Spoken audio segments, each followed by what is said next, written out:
আসসালামু আলাইকুম ওয়া রাহমাতুল্লাহি ওয়া বারাকাতুহু।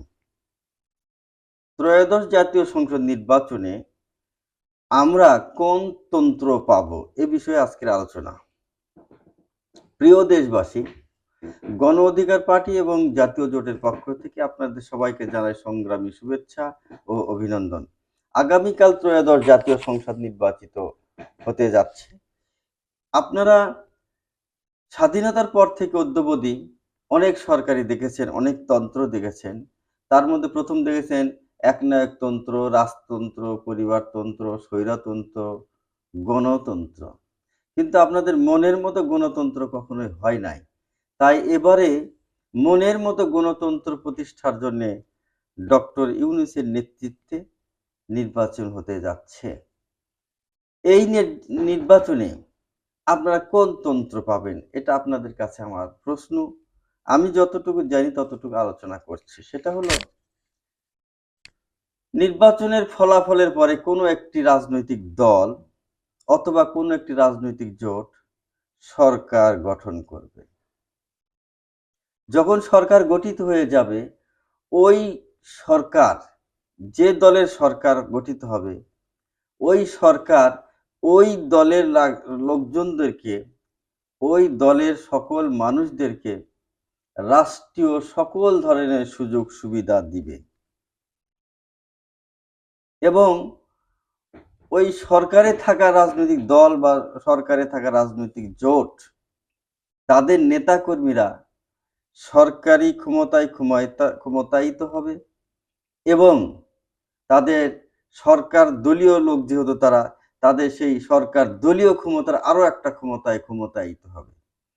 এই ডবল ক্ষমতার অপব্যবহার রাস্তাঘাটে, দোকানপাটে, ফুটপাতে, বিভিন্ন রিক্সা, ট্যাক্সি থেকে শুরু করে বাস, ট্রাক, ট্রেন ইত্যাদি সকল যানবাহনে, বাজারে, স্থলে, বন্দরে, ঘাটে, সকল জায়গায় তাদের সিন্ডিকেট।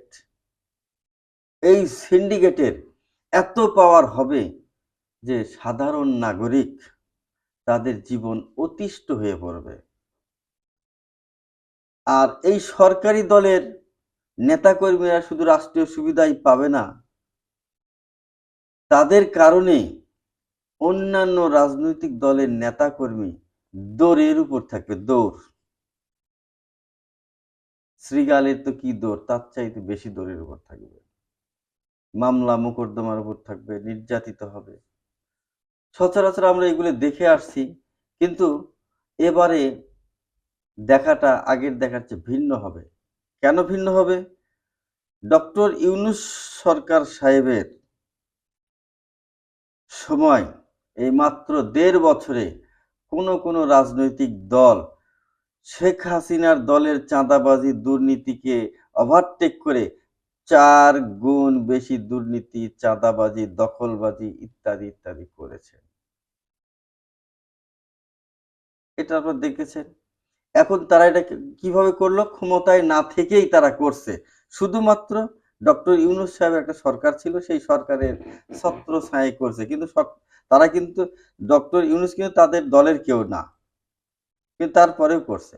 এখন তাদের দলের লোক যখন এই দেশের সরকারি ক্ষমতা হাতে পাবে, ক্ষমতা যখন বক্ষে ধারণ করবে, তখন এরা আরো কয়েক গুণ বেশি, ৫ গুণ না, কয়েক গুণ বেশি ক্ষমতা ধারণ করবে। সেই ক্ষমতার অপব্যবহারে গোটাল দেশ অন্যায়, দুর্নীতি, দখলবাজ, সিন্ডিকেটে তামা তামা হয়ে যাবে। প্রিয় দেশবাসী, তখন এই সরকারকে আপনারা কি নাম দিবেন? কোন তন্ত্র নাম দিবেন?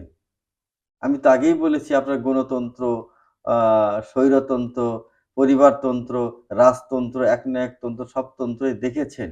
এই তন্ত্র তো দেখেন না। এই তন্ত্র যখন সৃষ্টি হবে, তখন এই তন্ত্রটির নাম কি দিবেন? যে প্রথম নাম দিবে সেই ভাইরাল হবে। তাই নামটা আগে ভাগেই বেছে রাখুন, পরবর্তীতে আপনি যেন পিছে না পড়েন। তাই যে ফার্স্ট এই নাম ডিক্লারেশন করতে পারবে যুক্তিযুক্তভাবে, সেই ভাইরাল। যেমন পিনাকির একটা কথা ভাইরাল হয়েছিল, আহ, আওয়ামী লীগের যে স্লোগান ছিল জয় বাংলা, পিনাকি ওটার নাম দিয়েছিল জয় বাংলা, মানে ওটা শেষ কতল। তো আপনারা এরকম একটা নাম বের করতে পারেন, এই তন্ত্রের নাম কোন তন্ত্র হবে? এই বলে আমি আজকে এখানে ছুটি দিচ্ছি। আমার বক্তব্যে ভুল থাকলে আমাকে ক্ষমা করবেন। আল্লাহ হাফেজ। সবাই ভালো থাকবেন।